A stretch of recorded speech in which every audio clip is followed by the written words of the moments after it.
अस्सलाम वालेकुम व्यूअर। इस वीडियो में हम मीप्रेसर टेबलेट्स के बारे में बताने वाले हैं।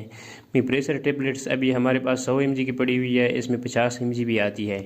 यकीनन आप लोगों ने मीप्रेसर को इस्तेमाल किया होगा ब्लड प्रेशर के लिए, लेकिन ब्लड प्रेशर के अलावा भी ये कई बीमारियों के लिए इस्तेमाल होती है। वही सारा कुछ मैं इस वीडियो में बताने वाला हूँ। इसके अलावा मैं ये भी बताने वाला हूँ कि इसको किस तरह इस्तेमाल करते हैं, तो इसलिए आप लोगों ने वीडियो एंड तक देखनी है। लेकिन उससे पहले अगर आप लोग चैनल पर नए हैं तो प्लीज़ चैनल को सब्सक्राइब करें और बेल के आइकन को भी लाजमी दबाएं ताकि आने वाली मजीद इसी तरह की नई वीडियो की नोटिफिकेशन आप लोगों तक बिला ताखीर पहुँच सके।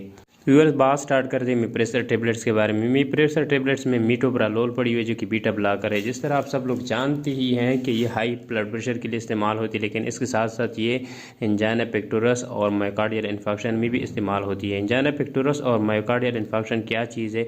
इसमें यह होता है कि जो ब्लड की सप्लाई होती है वो हार्ट तक सही तरह से नहीं पहुँचती, तो उसमें ऐसे as a first line treatment दिया जाता है ताकि जो आप लोगों का दर्द हो रहा है वो थोड़ा कम हो जाए और जो हार्ट अटैक के चांसेस होते हैं वो थोड़े कम हो जाएं।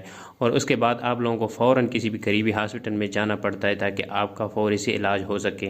इसके अलावा ये एरिथमियाज में भी इस्तेमाल होता है, यानी air regulation of heartbeat. कभी बहुत ज़्यादा हार्ट बीट हो जाते हैं, कभी बहुत स्लो हो जाते हैं, तो उसमें भी ऐसे इस्तेमाल किया जाता है। इसके अलावा ऑपरेशन से पहले भी ऐसे इंजेक्शन के फॉर्म में दिया जाता है ताकि आपकी जो हार्ट बीट है वो कंट्रोल हो सके।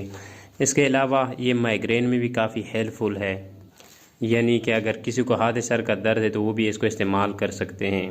तो व्यूअर्स, अब बात आती है कि कौन से लोग इसको इस्तेमाल नहीं कर सकते। जिसका ब्लड प्रेशर लो रहता है तो वो लोग इसको कभी भी इस्तेमाल ना करें। इसके साथ साथ प्रेगनेंसी के दौरान भी इसे इस्तेमाल नहीं किया जा सकता, कंट्राइंडिकेटेड है।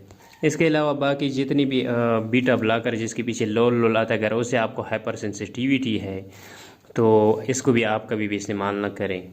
इसको इस्तेमाल किस तरह करना है? दिन में एक टेबलेट आप ले सकते हैं, कभी शाम को भी ले सकते हैं या सुबह भी ले सकते हैं।